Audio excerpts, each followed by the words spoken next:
Rose Brown conducía su viejo sedán con la calma que solo los años y la rutina pueden otorgar.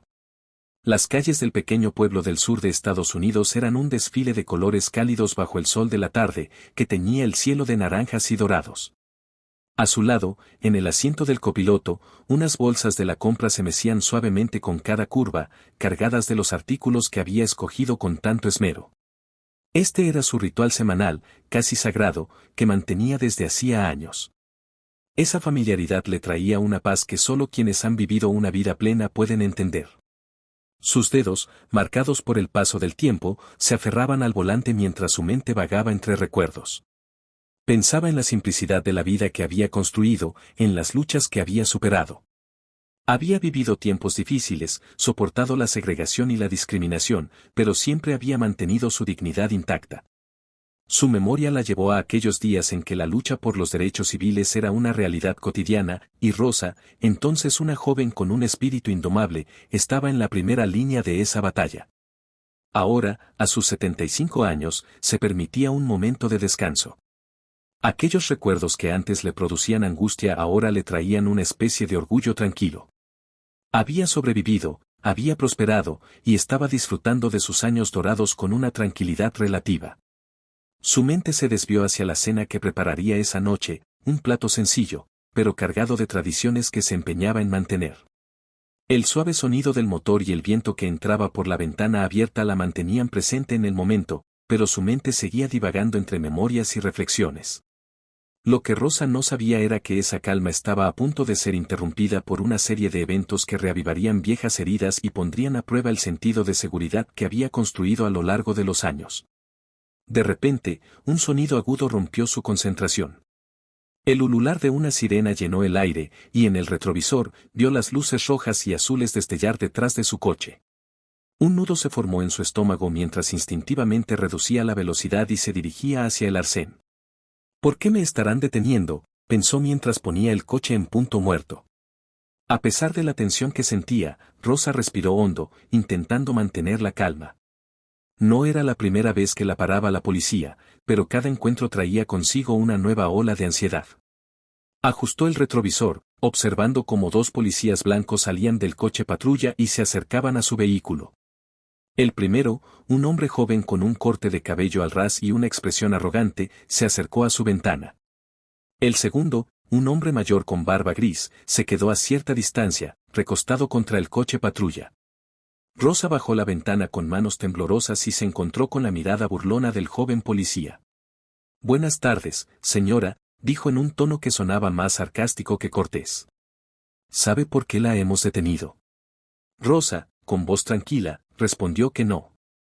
El joven policía, ignorando su respuesta, continuó. «¿No vio la señal de stop allá atrás?». Ella parpadeó, tratando de recordar. «Debe haber estado cubierta por las ramas de los árboles», respondió, aún intentando mantener la calma. El policía soltó una breve carcajada. «Siempre hay una excusa, ¿no es así? Ustedes los viejos nunca prestan atención». Ese comentario hizo que Rosa apretara con más fuerza el volante. La tensión en el aire iba en aumento, y ella sabía que debía elegir sus palabras con cuidado. «Fue un error honesto», dijo, tratando de sonar conciliadora. El policía mayor finalmente se acercó, pidiéndole su licencia y el registro del vehículo. Su voz era seca, sin ninguna cortesía. Rosa entregó los documentos, notando que seguían haciendo comentarios sarcásticos entre ellos mientras examinaban su información.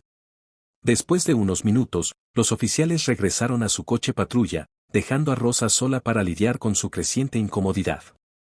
Conversaban y reían, y ella podía verlo claramente en el retrovisor. Rosa recordó las palabras de su hijo David, quien siempre le decía que mantuviera la postura y no dejara que situaciones como esa la afectaran.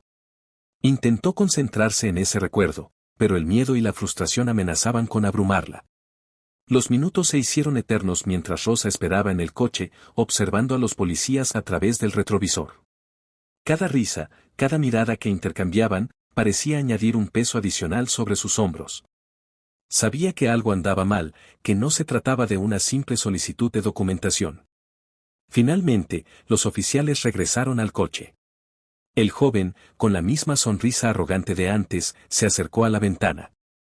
Parece que todo está en orden, dijo, con una entonación que sugería lo contrario, pero vamos a necesitar revisar su coche. Rosa frunció el ceño. ¿Es realmente necesario? No ha habido ninguna infracción grave, dijo, intentando apelar a la razón. Es solo rutina, señora, replicó el policía mayor, con un tono cortante. Por favor, salga del vehículo. Con reticencia, Rosa obedeció. Sus movimientos eran lentos, cada paso cargado con una dignidad que se esforzaba por mantener. Cuando salió del coche, los oficiales comenzaron a hurgar entre sus pertenencias sin ningún miramiento. Las bolsas de la compra fueron arrojadas a un lado, los artículos esparcidos por el suelo. El joven policía levantó un paquete de pan, sosteniéndolo en alto. «¿Es esta su cena?», se burló, riendo mientras agitaba el paquete. Antes de que Rosa pudiera responder, él lo lanzó en su dirección. Sorprendida por la acción, Rosa intentó atrapar el paquete en el aire, pero perdió el equilibrio. Rosa sintió como su cuerpo cedía, y en un instante estaba en el suelo, su columna golpeando duramente el asfalto. El dolor agudo que se disparó por su espalda la hizo gritar. Ese sonido de su sufrimiento pareció incomodar a los policías, que se acercaron de inmediato, con las manos dirigiéndose a las porras que llevaban en el cinturón. «¿Por qué gritas, vieja?», espetó el policía mayor, con una mueca de desprecio en el rostro. Rosa intentó recomponerse, conteniendo las lágrimas que amenazaban con brotar. El policía más joven dejó escapar una risa ahogada, pero rápidamente se detuvo al notar que una familia al otro lado de la calle observaba la escena. Intercambió una mirada con su compañero, quien rodó los ojos antes de decir: «Parece que todo está en orden. Solo presta más atención a las señales la próxima vez». Mientras los oficiales regresaban al coche patrulla, Rosa permaneció en el suelo por un momento, absorbiendo la humillación y el dolor. Finalmente, logró levantarse, lentamente, sintiendo como el dolor latía en su espalda. Mientras caminaba de regreso al coche, no podía evitar pensar en cómo un simple error había terminado en una situación tan degradante.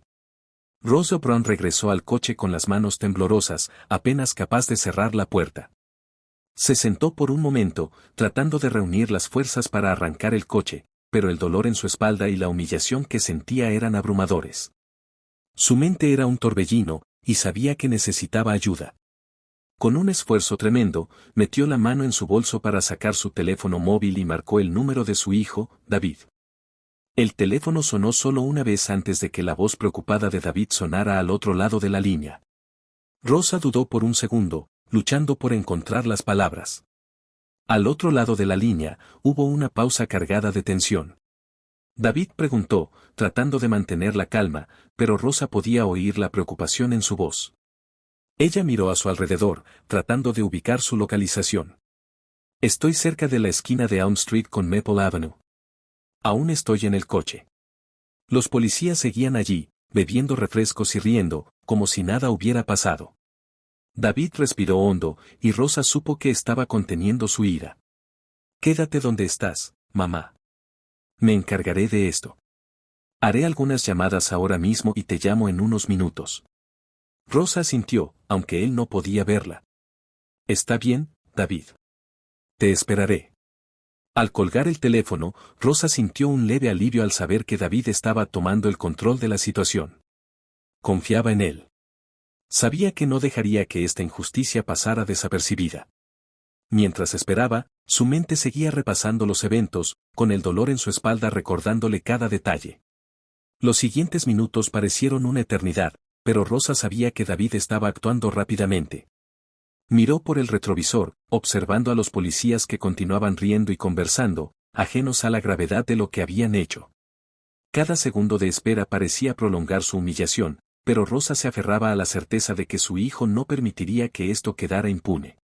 Rosa esperó en el coche, sintiendo como el alivio empezaba a mezclarse con la anticipación. Sabía que David actuaría rápido, pero ¿qué haría exactamente? Mientras estos pensamientos corrían por su mente, el sonido de un motor potente la devolvió al presente. Miró por el retrovisor y vio una SUV negra detenerse detrás de su coche. La puerta se abrió y un hombre alto, vestido con un traje impecable, salió del vehículo.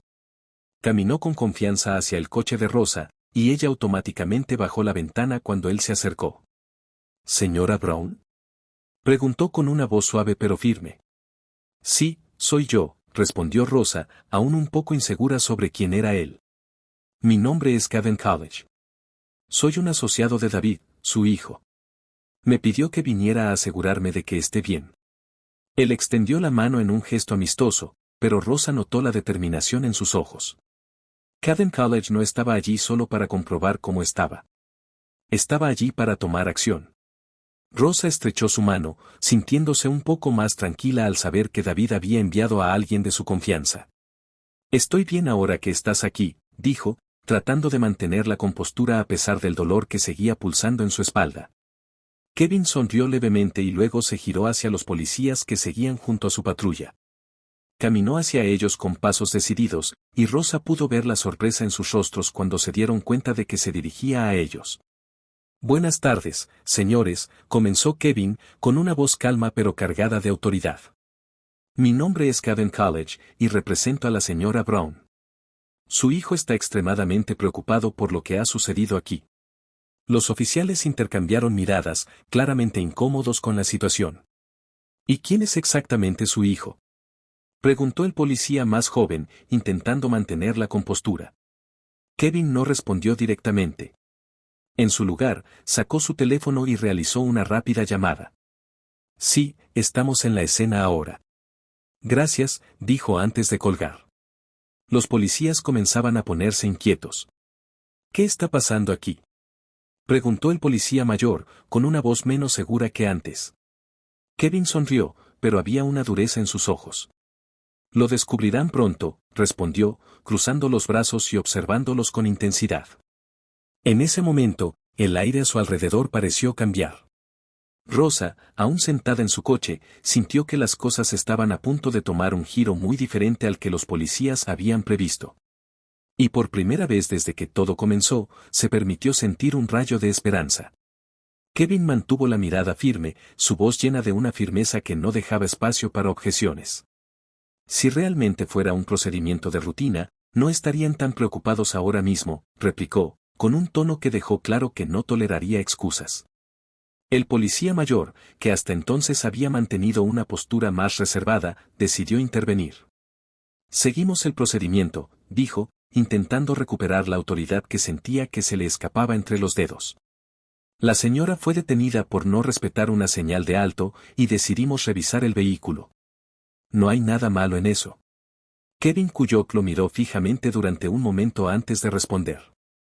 El problema, oficial, no es lo que hicieron, sino cómo lo hicieron. La señora Brown, una ciudadana mayor y respetable, fue tratada de manera irrespetuosa y humillante.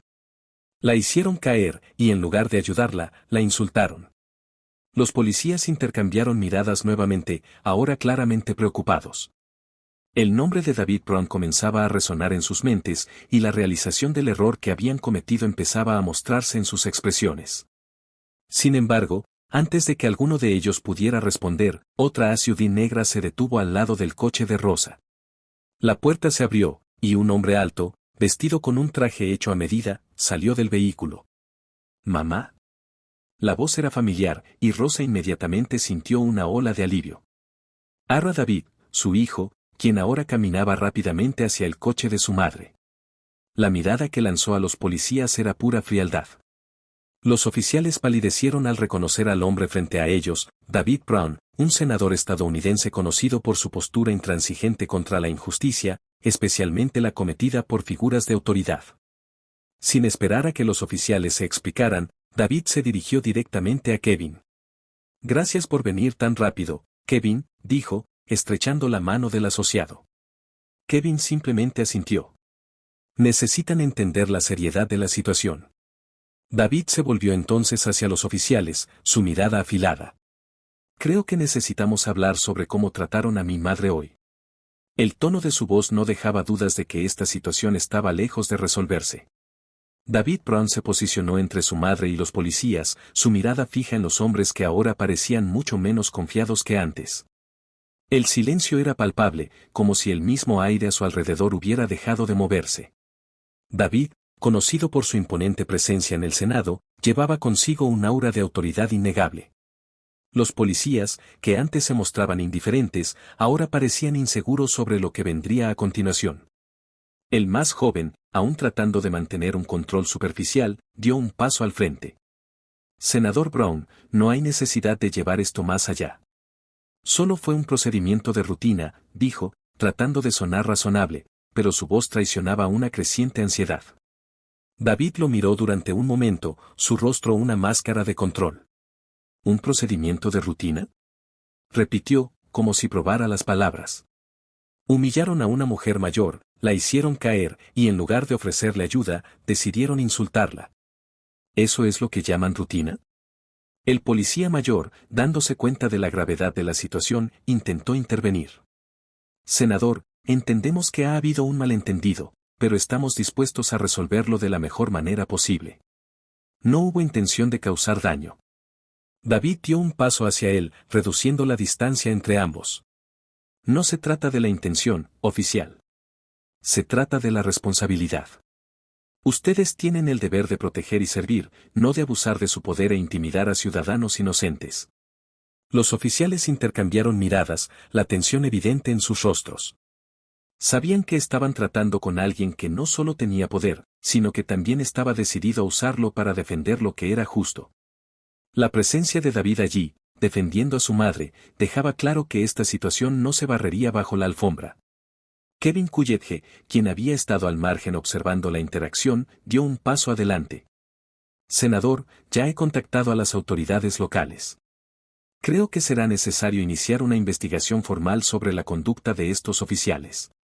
David asintió, pero no apartó los ojos de los oficiales. Esto es solo el comienzo, dijo. Me aseguraré de que esta situación sea investigada a fondo y que se tomen todas las medidas adecuadas.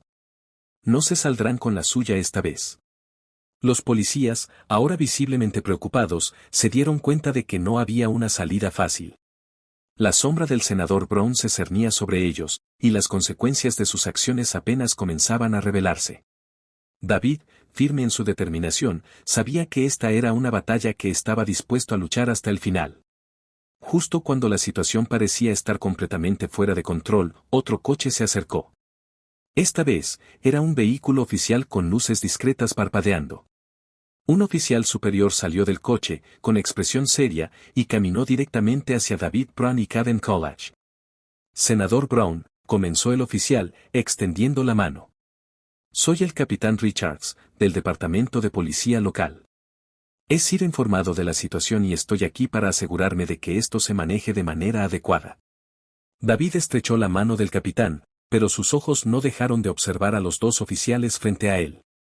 Capitán Richards, estos hombres deben ser responsables de sus acciones. Abusaron de su autoridad y humillaron a mi madre de una manera que no se puede tolerar. El capitán Richards asintió, su expresión dura mientras se volvía hacia los oficiales. Harris, Miller, comenzó, con voz firme. Quedan relevados de sus deberes mientras llevamos a cabo una investigación completa sobre lo que sucedió aquí. Los oficiales quedaron visiblemente impactados, especialmente Harris, quien intentó argumentar. Capitán, no fue gran cosa. Solo un procedimiento de rutina, como dijimos. No hay necesidad de llevar esto tan lejos. Pero el capitán Richards no estaba dispuesto a escuchar. Deben entender que la forma en que llevan a cabo sus acciones tiene consecuencias. Y en este caso, las consecuencias serán serias. Kevin, que estaba observando de cerca, añadió. Las pruebas ya han sido recopiladas y estoy seguro de que la investigación revelará toda la verdad. David Brown, al notar que la situación estaba progresando en la dirección correcta, dio un paso atrás, permitiendo que el capitán Richards tomara el control de la situación. Capitán, confío en que llevará a cabo esta investigación con la seriedad que merece. Me aseguraré de seguirla de cerca, dijo David, con una mirada que transmitía más que palabras. El capitán Richards asintió, plenamente consciente del peso de las palabras de David. Puede estar seguro, senador. Esto no se barrerá bajo la alfombra. Los policías, ahora en completo silencio, comprendieron que ya no había escapatoria de las consecuencias de sus acciones. La investigación estaba oficialmente en marcha, y pronto saldría a la luz todo lo que habían hecho. A partir de ese momento, sus vidas darían un giro que jamás habrían podido predecir. Mientras la investigación comenzaba a tomar forma, Caden College y el capitán Richards empezaron a reunir testimonios y pruebas sobre la conducta de los oficiales involucrados.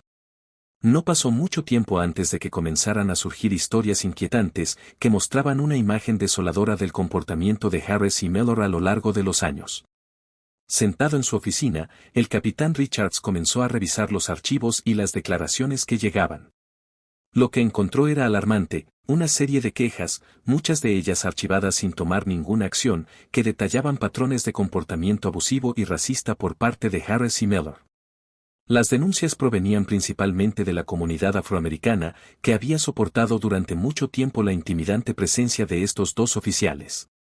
Harris, el más mayor, tenía una larga historia familiar en el departamento de policía, siguiendo los pasos de su padre y abuelo. Esto le había dado un sentimiento de impunidad que lo acompañó durante toda su carrera. Era conocido por su actitud condescendiente y racista, especialmente en los barrios predominantemente negros. Muchos de los que se habían cruzado en su camino le temían, sabiendo que cualquier forma de resistencia podría resultar en represalias. Mellor, por otro lado, era más joven y más impulsivo, pero claramente influenciado por Harris. Desde que se unió a la fuerza policial, había seguido de cerca los pasos de su mentor, adoptando el mismo comportamiento intimidante y agresivo. Los informes sobre abuso de poder, especialmente en situaciones que involucraban a jóvenes negros, eran abundantes. Lo que más preocupaba al capitán Richards era el hecho de que muchas de estas quejas nunca se habían investigado adecuadamente. En su lugar, simplemente se desestimaban o minimizaban, permitiendo que Harris y Mellor continuaran con su comportamiento inaceptable sin enfrentar consecuencias. El capitán comenzó a darse cuenta de que estos oficiales no solo eran culpables de un incidente aislado, sino que formaban parte de un problema mucho más grande dentro del departamento. Caden College, quien también estaba involucrado en la investigación, sacó a la luz más pruebas que habían sido ignoradas durante años. Quedaba claro que la conducta de Harris y Mellor era parte de un patrón sistémico de abuso, protegido por una cultura de silencio y complicidad dentro de la policía. Con estas nuevas revelaciones, la presión sobre el capitán Richards aumentó. Sabía que si quería resolver este problema de manera significativa, tendría que ir más allá de castigar solo a Harris y Mellor. La situación requería una revisión completa de las prácticas dentro del departamento, algo que sería difícil y potencialmente controvertido. Pero había algo que era seguro, la impunidad que Harris y Mellor habían disfrutado durante tantos años estaba a punto de terminar. A medida que las revelaciones sobre Harris y Mellor comenzaron a difundirse en la comunidad, la reacción fue inmediata e intensa. La noticia de que dos de los policías más temidos de la ciudad estaban siendo investigados por abuso de poder generó una ola de indignación, especialmente entre los residentes negros que habían sufrido durante mucho tiempo a manos de estos hombres. La iglesia local, que siempre había sido un punto de reunión y apoyo para la comunidad negra, se convirtió en el epicentro de las discusiones. Líderes comunitarios, activistas y ciudadanos comunes se reunieron para compartir sus historias y organizar respuestas. Muchos habían sido víctimas directas de Harris y Mellor, mientras que otros tenían familiares o amigos que también habían sufrido. Las historias de acoso, intimidación y abuso fluían como un río, cada relato reforzando la gravedad de la situación. Los miembros más antiguos de la comunidad, que habían vivido la era de la segregación, veían las acciones de la policía como un eco de las injusticias que enfrentaron décadas atrás. Para ellos, esta era una oportunidad para finalmente exponer y combatir el racismo que aún permeaba la ciudad, incluso en una época de supuesta igualdad. Por otro lado, había una parte de la comunidad que defendía a Harris y Mellor. Muchos de los residentes blancos, especialmente aquellos que tenían conexiones familiares o de amistad con los oficiales, comenzaron a unirse en defensa de los hombres. Argumentaban que Harris y Mellor eran buenos policías que simplemente estaban haciendo su trabajo, y que las acusaciones en su contra eran exageradas. Esta división racial era evidente en las calles, en los lugares de trabajo e incluso en las redes sociales, donde estallaban debates acalorados a diario. David Brown, al ver la reacción mixta de la comunidad, se dio cuenta de que la situación era más complicada de lo que parecía. Mientras algunos exigían justicia, otros resistían cualquier cambio. Sin embargo, esto solo fortaleció su determinación de asegurarse de que la investigación se llevara a cabo de manera justa y transparente, y de que todos los culpables fueran responsabilizados. Caden College, por su parte, comenzó a preparar una estrategia para enfrentar la creciente tensión en la comunidad. Sabía que, aunque el camino sería difícil, el resultado tendría el potencial de transformar profundamente la manera en que se manejaba la justicia en la ciudad. La situación estaba a punto de salirse de control, y Caden College lo sabía. Trabajaba incansablemente con los líderes comunitarios para calmar los ánimos y garantizar que las voces de aquellos que buscaban justicia fueran escuchadas sin que el conflicto escalara aún más. Sin embargo, a pesar de todos sus esfuerzos, la ciudad estaba al borde de un estallido. Las líneas de batalla estaban trazadas, y la investigación sobre Harris y Mellor se había convertido en el catalizador de una disputa mayor sobre poder, privilegio y justicia en esta pequeña comunidad. Suscríbete para no perderte los próximos acontecimientos, ***. Con la investigación en pleno desarrollo, empezaron a surgir nuevos detalles inquietantes sobre el comportamiento de Harris y Mellor. El capitán Richards, junto con Caden College, estaban decididos a sacar a la luz toda la verdad, y lo que descubrieron fue aún más perturbador de lo que esperaban. Documentos antiguos, que habían sido archivados sin la debida atención, comenzaron a ser revisados. Entre ellos había informes de uso excesivo de la fuerza, acusaciones de discriminación racial y una serie de quejas que de alguna manera nunca se llevaron adelante. Además, las investigaciones revelaron que Harris y Mellor no estaban solos en sus acciones. Existía una red de complicidad dentro del departamento de policía, que incluía a otros oficiales que encubrían sus infracciones. Estos documentos, junto con los testimonios de testigos, pintaban un panorama claro de un patrón de conducta abusiva que había sido ignorado durante años.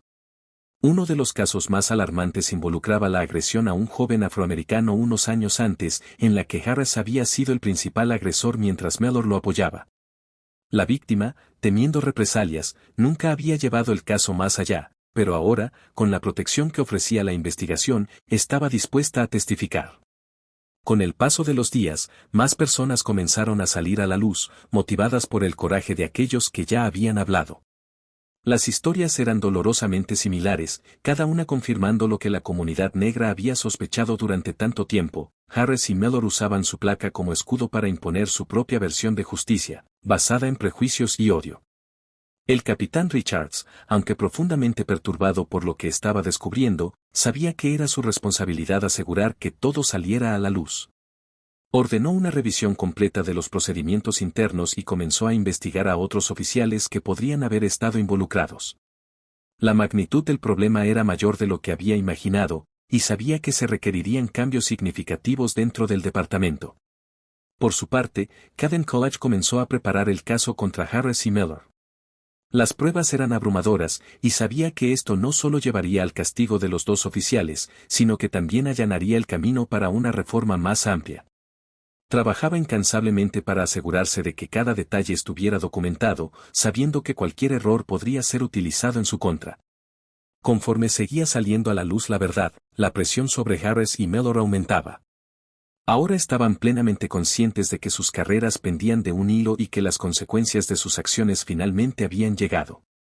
La ciudad, una vez dividida, comenzaba a ver la magnitud del problema, y el apoyo a los oficiales comenzó a menguar. La investigación estaba lejos de terminar, pero el cerco ya se había cerrado sobre Harris y Mellor. Estaban a punto de enfrentarse a las consecuencias de años de abusos, y la ciudad, a su vez, comenzaba a enfrentarse a las duras verdades sobre lo que se había permitido que ocurriera durante tanto tiempo. A medida que avanzaba la investigación, la tensión en la ciudad crecía día a día. La atmósfera, ya cargada con la polarización inicial, se volvía aún más volátil a medida que se revelaban más detalles sobre los abusos cometidos por Harris y Mellor. El apoyo que inicialmente tenían por parte de algunos miembros de la comunidad blanca comenzó a desvanecerse, pero los defensores más fervientes se volvieron aún más radicales en su posición. Los debates en las redes sociales y en las calles de la ciudad se tornaban cada vez más acalorados. La iglesia, que antes era un lugar de unidad para los residentes negros, se había convertido ahora en un punto focal de activismo y resistencia. La indignación era palpable. Marchas y protestas pacíficas comenzaron a realizarse de manera regular, lideradas por los líderes comunitarios que exigían justicia no solo para Rose Brown, sino para todos aquellos que habían sufrido a manos de Harris y Mellor. Sin embargo, a medida que aumentaba la presión sobre la policía, las reacciones de sus defensores también se intensificaron. Grupos de residentes blancos, que creían que los oficiales estaban siendo injustamente perseguidos, comenzaron a organizar contraprotestas. Estos grupos, a menudo armados, desfilaban por las calles con pancartas y carteles, defendiendo a Harris y Mellor como héroes que estaban siendo víctimas de una caza de brujas. El ambiente en la ciudad era cada vez más tenso. El capitán Richards, consciente de que la situación podría salirse de control en cualquier momento, reforzó la presencia policial en las calles, tratando de evitar enfrentamientos entre los grupos. Sin embargo, las tensiones eran innegables y cualquier chispa podría desencadenar una confrontación. David Brown, siguiendo de cerca los acontecimientos, sabía que la situación se volvía cada vez más peligrosa. Mantenía un contacto constante con Kevin College, quien seguía trabajando en el caso, y con los líderes comunitarios en un intento por mantener la paz. Pero la preocupación siempre estaba presente. David sabía que si la justicia no era rápida y transparente, la ciudad podría explotar en violencia. Mientras tanto, Harris y Mellor, ahora suspendidos de sus funciones, comenzaban a sentir que el cerco se cerraba aún más. Estaban aislados, con pocos amigos dispuestos a apoyarlos públicamente. Las constantes revelaciones y la creciente presión pública los dejaban desesperados. Intentaron sin éxito conseguir apoyo de antiguos colegas y figuras influyentes locales, pero el ánimo estaba cambiando rápidamente. La ciudad, que antes dormitaba en su complacencia, estaba despertando a una nueva realidad en la que la justicia ya no podía ser ignorada ni retrasada. Sin embargo, esta transformación no sería sin dolor, y la tensión que se estaba acumulando era un presagio de más conflictos por venir. El capitán Richards, David Brown y toda la comunidad sabían que estaban en un punto crítico, donde cada decisión y cada palabra contaba.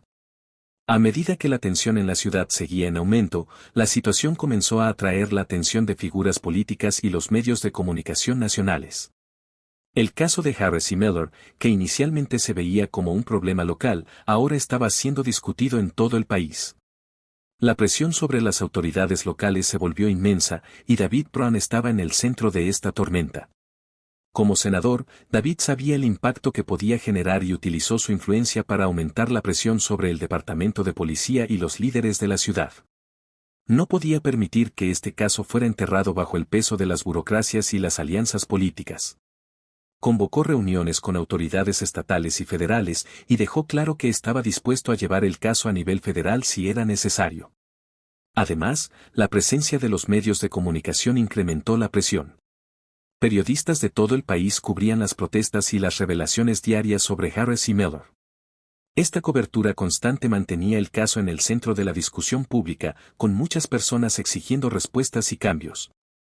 En las redes sociales, la historia de Rosa Brown se convirtió en un símbolo de resistencia contra la injusticia racial.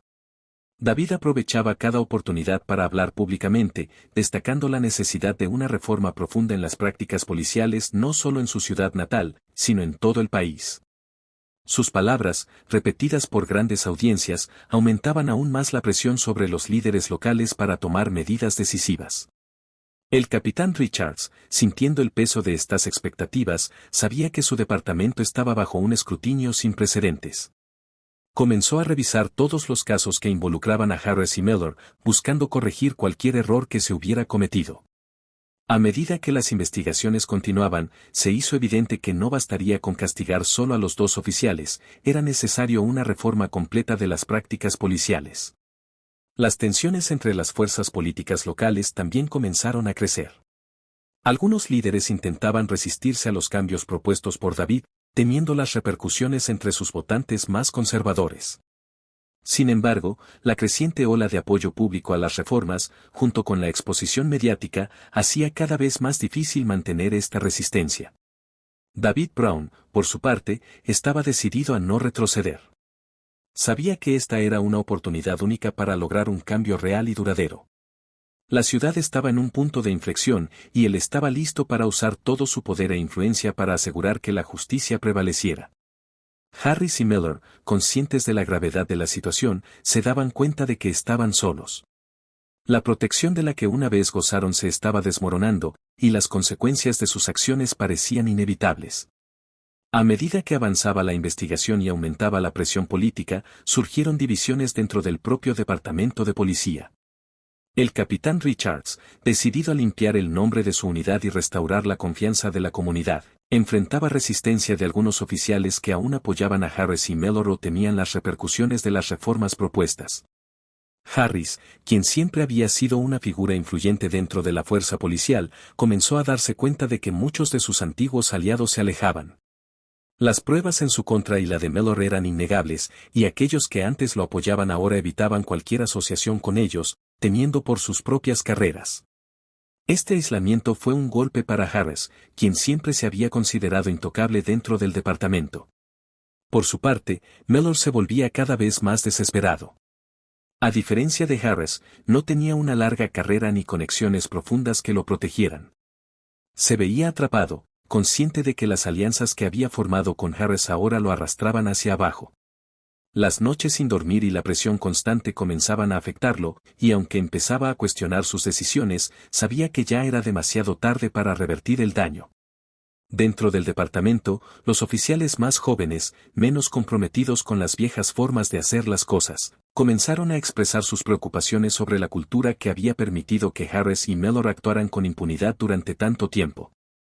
Algunos comenzaron a hablar abiertamente sobre las prácticas cuestionables que habían presenciado y el miedo a represalias que los había mantenido en silencio. El capitán Richards convocó varias reuniones con sus oficiales, tratando de unificar al departamento en torno a la idea de la reforma y la rendición de cuentas. Sin embargo, estas reuniones a menudo se volvían tensas, con los oficiales de mayor antigüedad expresando sus frustraciones y temores de que los cambios fueran demasiado lejos. Richards, sin embargo, se mantuvo firme, insistiendo en que la única forma de restaurar la confianza de la comunidad era mediante un cambio significativo y visible. Mientras tanto, Caden College continuaba trabajando tras bambalinas, preparando el caso contra Harris y Mellor. Sabía que no bastaba con acusarlos, era necesario construir un caso sólido que resistiera el escrutinio público y legal. Trabajaba incansablemente para asegurarse de que todas las pruebas estuvieran debidamente documentadas y que los testigos estuvieran listos para testificar. Los días se convirtieron en semanas, y la tensión dentro del departamento de policía reflejaba la tensión en la ciudad. Harris y Mellor, antes tan seguros de sí mismos, ahora se encontraban aislados y vulnerables, esperando el juicio inevitable de sus acciones. Las divisiones internas que habían ayudado a crear ahora se volvían en su contra, y la desintegración de sus carreras parecía solo cuestión de tiempo. La ciudad, por su parte, esperaba con ansiedad el desenlace de esta historia, sabiendo que lo que estaba en juego no era solo el castigo de 2 oficiales de policía, sino la lucha por el futuro de la justicia y la igualdad. Cada decisión tomada dentro de ese departamento de policía tendría repercusiones que se sentirían durante mucho tiempo. Finalmente, llegó el día del juicio de Harris y Mellor. Toda la ciudad estaba en suspenso, con todas las miradas puestas en la sala del tribunal. El lugar estaba lleno de periodistas, miembros de la comunidad, activistas e incluso familiares de los involucrados. Afuera, las protestas continuaban, tanto a favor como en contra de los oficiales de policía, reflejando la profunda división que el caso había creado en la ciudad. David Brown estaba allí, sentado junto a su madre, Rosa, quien, a pesar de todo, mantenía su dignidad intacta. Sabía que ese día representaba mucho más que una simple cuestión de justicia personal, era una oportunidad para exponer las injusticias que se habían perpetuado durante tanto tiempo. El juez entró en la sala, y todos se pusieron de pie en señal de respeto. La tensión era palpable, y el silencio que siguió fue casi opresivo. Harris y Mellor, sentados junto a sus abogados, mostraban expresiones de ansiedad y agotamiento. Sabían que estaban a punto de enfrentar las consecuencias de sus acciones. El fiscal se levantó y comenzó a presentar el caso en su contra, detallando las numerosas pruebas recolectadas durante la investigación, los registros de quejas, los testimonios de las víctimas que finalmente se sentían seguras para hablar, y las evidencias que mostraban cómo Harris y Mellor habían actuado con prejuicio y violencia en repetidas ocasiones, creyendo que nunca serían responsables de sus actos. Uno por uno, los testigos fueron llamados a declarar. Cada testimonio era un golpe más para la defensa de los oficiales, quienes intentaban argumentar que habían actuado dentro de los límites de su deber. Pero las pruebas eran abrumadoras. El joven que había sido agredido por Harris contó su historia con detalle, su voz temblorosa pero decidida. Con cada testimonio, la expresión de Harris se oscurecía, y Miller, quien hasta entonces había intentado mantener una postura firme, comenzaba a desmoronarse emocionalmente. Cuando fue el turno de Rosa para testificar, toda la sala contuvo el aliento. Subió al estrado con David a su lado, ofreciéndole apoyo silencioso. Su voz, aunque suave, llevaba el peso de décadas de lucha y resistencia. Contó su versión de los hechos, desde el momento en que fue detenida hasta el instante en que fue arrojada al suelo. Pero también habló de los recuerdos que el incidente le había traído, de las luchas que había enfrentado en su juventud y de cómo nunca imaginó que, tantos años después, seguiría enfrentando las mismas batallas. El juez y el jurado escuchaban con atención. La defensa trató de descalificar algunos testimonios, argumentando que los oficiales solo estaban cumpliendo con su deber, pero la evidencia era irrefutable. La sala estaba sumida en un tenso silencio mientras el fiscal hacía su alegato final, pidiendo justicia y señalando la necesidad de responsabilizar a quienes habían abusado de su poder. Después de días de testimonios, los argumentos terminaron y el jurado se retiró a deliberar. Las horas que siguieron fueron insoportables. Toda la ciudad parecía detenerse, esperando el veredicto que definiría no solo el destino de Harris y Miller, sino también el camino que la ciudad seguiría en adelante. Finalmente, el jurado regresó. El juez pidió silencio en la sala mientras se leía el veredicto. Asterisco asterisco culpables asterisco asterisco fue la palabra que resonó en el tribunal, y el peso de la decisión pareció llenar el aire. Harris y Miller, quienes alguna vez creyeron estar por encima de la ley, ahora enfrentaban las consecuencias de sus acciones. El juez, en su fallo, destacó la gravedad de los actos de los oficiales y la necesidad de enviar un mensaje claro de que los abusos de poder ya no serían tolerados. Ambos fueron sentenciados a penas de prisión y se les revocaron sus certificaciones, poniendo fin a sus carreras en las fuerzas del orden. Fuera del tribunal, la noticia del veredicto se esparció rápidamente. Hubo celebraciones entre quienes habían luchado por la justicia, pero también protestas y enojo por parte de aquellos que seguían apoyando a los oficiales. La ciudad, aunque con el veredicto, aún enfrentaba un largo camino para sanar las heridas abiertas por este caso. David y Rosa salieron del tribunal juntos, rodeados de seguidores y periodistas. Rosa, a pesar de todo, mantenía su habitual calma. Sabía que aunque se había hecho justicia ese día, la lucha por la igualdad y el respeto aún continuaba. El veredicto de culpabilidad contra Harris y Miller trajo una sensación de justicia para muchos, pero también desató una serie de reacciones que reverberaron por toda la ciudad. Con la decisión judicial, el enfoque rápidamente se centró en las consecuencias más amplias del caso y lo que significaba para el futuro de la comunidad. Mientras algunos miembros de la comunidad celebraban la condena de los policías, otros sentían una mezcla de alivio y tristeza. La realidad de que dos de los oficiales más conocidos del cuerpo de policía habían sido condenados dejaba claro que había algo profundamente erróneo en las prácticas de la policía local. Muchos se preguntaban cómo se habían ignorado tantas quejas y abusos durante tanto tiempo, y la respuesta a esa pregunta comenzaba a surgir. Una revisión exhaustiva del departamento de policía era inevitable. El capitán Richards, quien había supervisado gran parte de la investigación, sabía que su trabajo apenas comenzaba. Aunque la condena de Harris y Miller era un paso importante, era consciente de que había otros oficiales que necesitaban ser investigados y que la cultura dentro del departamento debía cambiar drásticamente. Richards se comprometió a trabajar junto a los líderes comunitarios para implementar reformas significativas, pero sabía que no sería fácil. La ciudad, por su parte, seguía dividida. Las protestas continuaban, ahora centradas en los cambios necesarios para evitar que casos como el de Rosa Brown volvieran a ocurrir. Grupos de activistas comenzaron a organizarse, exigiendo mayor transparencia y responsabilidad dentro de la fuerza policial. Pedían, entre otras cosas, la creación de un consejo comunitario para monitorear las actividades policiales y asegurar que se respetaran los derechos de todos los ciudadanos.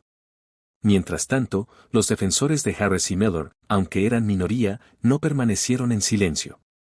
Seguían argumentando que los oficiales habían sido acusados injustamente y que estaban siendo utilizados como chivos expiatorios para problemas más profundos y complejos. Este grupo, compuesto principalmente por residentes blancos más conservadores, mantenía su apoyo a un sistema que consideraban bajo ataque, lo que alimentaba aún más la división en la ciudad. David Brown, quien había sido una figura central a lo largo de todo el proceso, vio cómo su influencia crecía tanto a nivel local como nacional. Comenzó a ser buscado por otras comunidades que enfrentaban problemas similares, y su papel como defensor de los derechos civiles fue ampliamente reconocido. Sin embargo, David sabía que su lucha estaba lejos de terminar. Planeaba usar su posición en el Senado para impulsar reformas más amplias y asegurarse de que lo ocurrido en su ciudad sirviera como ejemplo para todo el país. Para Rosa, la conclusión del juicio trajo una mezcla de emociones. Estaba aliviada de que se hubiera hecho justicia, pero el dolor de revivir tantos momentos difíciles y enfrentar una batalla tan ardua dejó cicatrices profundas. Aún así, continuaba siendo una figura de resiliencia para su comunidad, inspirando a otros a no rendirse nunca en la lucha por sus derechos. Con la condena de los oficiales, la ciudad intentaba seguir adelante, aunque las cicatrices del caso eran profundas y la confianza tardaría en restaurarse. Las reformas dentro del departamento de policía comenzaron a implementarse, y un nuevo liderazgo emergió, comprometido a asegurar que la ciudad nunca más enfrentara una crisis de tal magnitud. A medida que la ciudad se adaptaba a esta nueva realidad, la historia de Rosa Brown y el coraje de su familia seguían resonando. Habían demostrado que, incluso ante la adversidad, la búsqueda de justicia no podía ser silenciada. Aunque la batalla se había ganado, todos sabían que la lucha por la igualdad y los derechos civiles era un esfuerzo constante que requeriría una vigilancia permanente y un coraje inquebrantable. Harris y Miller, ahora en prisión, enfrentaban la realidad de sus acciones. El poder que una vez habían disfrutado, utilizado para oprimir e intimidar, se había vuelto en su contra. Sus vidas habían cambiado irreversiblemente, y sus historias ahora servían como advertencia para todos aquellos que creían estar por encima de la ley. Fuera del juzgado, las calles se llenaban de personas reflexionando sobre lo ocurrido. El veredicto fue solo el comienzo de un proceso de sanación para una comunidad que había estado dividida durante demasiado tiempo. Pero a medida que se daban los primeros pasos, se percibía un atisbo de esperanza, de que un futuro más justo y equitativo podría alcanzarse. Después del juicio y la condena de Harris y Miller, la ciudad comenzó a adaptarse a esta nueva realidad. El proceso de sanación apenas comenzaba, pero ya eran visibles los signos de cambio. David Brown, ahora más decidido que nunca, sintió la necesidad de hacer algo más para honrar el coraje y la resiliencia de su madre y de todos aquellos que habían sufrido injusticias similares. Una noche tranquila, mientras cenaba con Rosa, David comenzó a compartir sus pensamientos. «Mamá, estoy pensando en crear un programa comunitario en tu nombre», dijo con voz llena de convicción. «Quiero enfocarme en el respeto y la igualdad, educar a la próxima generación para que aprendan sobre la justicia y el valor de tratar a todos con dignidad». Rosa, quien hacía tiempo se había resignado a llevar una vida tranquila, se conmovió con la idea. Sabía que la lucha por la justicia era un viaje continuo, y la propuesta de David era una forma de asegurar que su legado y los principios por los que había vivido no fueran olvidados. «Eso es maravilloso», David respondió con una suave sonrisa. «Si podemos hacer de esta ciudad un lugar mejor para todos, será una gran victoria». En los días siguientes, David comenzó a trabajar en el proyecto. Se reunió con líderes comunitarios, activistas, educadores y miembros de la sociedad civil para idear un plan que no solo enseñara a las personas sobre los peligros del prejuicio y la discriminación, sino que también proporcionara las herramientas necesarias para combatirlos de manera efectiva. El programa, que incluía talleres, charlas, actividades para jóvenes e incluso un centro de recursos para víctimas de abuso y discriminación, fue recibido con entusiasmo por gran parte de la comunidad. Para muchos, era una oportunidad de transformar el sufrimiento y la injusticia en algo positivo y duradero. El centro comunitario donde se basaría el programa se convirtió en un punto de encuentro para aquellos que querían aprender, crecer y, sobre todo, construir un futuro más justo. Sin embargo, David sabía que esta iniciativa era solo el comienzo. Continuó usando su plataforma como senador para impulsar reformas a nivel nacional, abordando problemas como el racismo sistémico y la necesidad de mayor transparencia y rendición de cuentas en las fuerzas policiales. Su voz, ahora fortalecida por su experiencia personal y la lucha de su madre, se convirtió en una de las más respetadas y escuchadas en el debate sobre derechos civiles. Rosa, por su parte, comenzó a asistir regularmente al centro comunitario, donde compartía su historia con los jóvenes que participaban en los programas. Su presencia allí era una fuente constante de inspiración para todos los que la conocían. Se había convertido en un símbolo vivo de resistencia y dignidad, alguien que había enfrentado la adversidad de frente y había salido victoriosa. El impacto del programa se sintió rápidamente. Las discusiones en las escuelas locales cambiaron, y tanto maestros como estudiantes comenzaron a abordar los temas de justicia social de manera más abierta y consciente. Las relaciones entre los diferentes grupos de la ciudad comenzaron a mejorar y la confianza en la fuerza policial, aunque aún frágil, comenzó a reconstruirse. La ciudad, antes marcada por profundas divisiones, ahora comenzaba a unirse en torno a un nuevo ideal de justicia e igualdad. Harris y Miller, mientras tanto, enfrentaban sus nuevas realidades en prisión. Las vidas que habían construido basadas en el prejuicio y el abuso de poder estaban ahora en ruinas. Lo que les quedaba era una larga reflexión sobre las consecuencias de sus acciones y la amarga realización de que el poder que una vez ejercieron se había vuelto en su contra. Para la ciudad, el caso de Rosa Brown se convirtió en una lección dolorosa pero necesaria.